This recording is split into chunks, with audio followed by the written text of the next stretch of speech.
정신건강과 자존감, 튼튼한 사회적 지원이 청소년을 보호하는 데 중요한 요소입니다. 학교뿐 아니라 부모와 지역사회의 긴밀한 협력이 폭력 예방에 필수적이며 최근 휴대전화 금지가 긍정적 영향을 기대하고 있습니다. 폭력은 신체적, 성적 학대뿐 아니라 소문 퍼뜨리기 같은 간접적인 형태도 포함됩니다. 특히 여성 피해자들은 남성 피해자보다 더 심한 정신적 고통을 겪고 있어 문제의 심각성이 강조됩니다. 몬트리올의 고등학생들 사이에 폭력이 점점 늘어나고 있습니다. 특히 여자 학생들과 9학년 학생들 사이에서 그 증가가 더 두드러진 상황입니다. 최근 조사에 따르면 학생의 41%가 폭력을 경험했다고 보고했습니다. 리비에르대 프레리강 얼음판에서 18세 남성이 실종되어 긴급 수색 작업이 진행되고 있습니다. 목격자들은 얼음이 깨지는 장면을 신고했고 한 17세 소년은 구조되어 치료를 받았습니다. 이번 사건은 얼음 상태가 불안정함을 보여줍니다. 특히 계절 변화기에는 얼음 위를 걷는 위험성이 커서 안전에 각별히 주의해야 합니다. 경찰과 구조팀은 보트와 드론, 수중 카메라를 동원해 실종자를 찾고 있습니다. 조류가 강해 수중 잠수 작업이 어려워 수색은 계속 연장될 예정입니다. 퀘벡 검찰은 2024년 몬트리올 시위 중 반유대적 발언과 나치 경례 혐의로 기소된 여성에 대한 모든 혐의를 취하했습니다. 이는 당시 사건에 대한 법적 절차의 중요한 변화를 의미합니다. 몬트리올 유대인 공동체를 포함한 여러 단체들은 혐의 취하에 강력히 반발하며 반유대주의에 대해 엄중한 법적 조치를 촉구했습니다.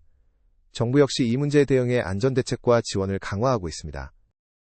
41세의 이 여성은 12월에 체포되어 3건의 위협 발언 혐의로 기소됐지만 일반 성인 대체 프로그램을 이수하며 혐의가 취하됐습니다. 이 프로그램은 범죄자들이 책임을 지고 법적 개입을 줄이는 역할을 합니다. 임차인들은 건물 안전 관련 소통 부족과 리노베이션 지연으로 인한 압박감에 불만을 느끼고 있습니다.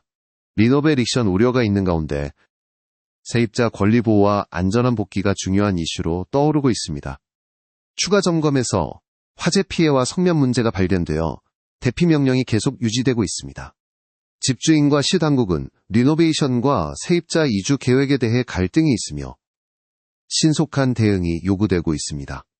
몬트리올 노트르담드그라스 4310 올드 오처드에 사는 약 20명의 임차인들은 100년 된 건물의 심각한 구조적 문제로 인해 지난 1월 긴급 대피 명령을 받았습니다. 현재 언제 집으로 돌아갈 수 있을지 불확실한 상태입니다. 퀘벡은 전체 인구의 99%의 재활용 서비스를 제공하며 수집된 자재 중 약 80%가 재활용됩니다. 그러나 오염률과 유연 플라스틱 소각 문제 등 아직 해결 과제가 남아 있습니다. 에코 앙트르프리즈 퀘벡은 2025년부터 생산자 주도 재활용 프로그램을 시행하며 재활용 자재와 자금 지원 범위를 크게 확대했습니다. 이를 통해 재활용 성공을 이루고 있습니다. 환경단체들은 단순한 재활용을 넘어 재사용 및 재충전 가능한 포장 디자인 필요성을 강조하며 폐기물 감소와 지역 내 재활용 체계 구축을 촉구하고 있습니다. 퀘벡 국회 등 여러 단체가 루소의 프랑스어 부족을 문제 삼아 사임을 요구했습니다. 루소는 자신의 언어 능력 제한을 인정하며 프랑스어 교육을 지속해왔다는 점을 강조했습니다. 전문가들은 이 문제를 단순한 언어 실력 논란으로 보지 않고 존중과 투명성 문제로 해석했습니다. 위기 상황에서 이중언어 소통이 중요하며 사전 준비된 프랑스어 메시지가 공감을 높였을 거라 말합니다. 마이클 루소 에어 캐나다 CEO는 라과디아 공항 사고 후 공식 메시지에서 프랑스어를 거의 사용하지 않아 큰 비판을 받았습니다. 단 2단어만 프랑스어로 전달했는데 이로 인해 공식 기관에 수천 건의 불만이 접수되었습니다.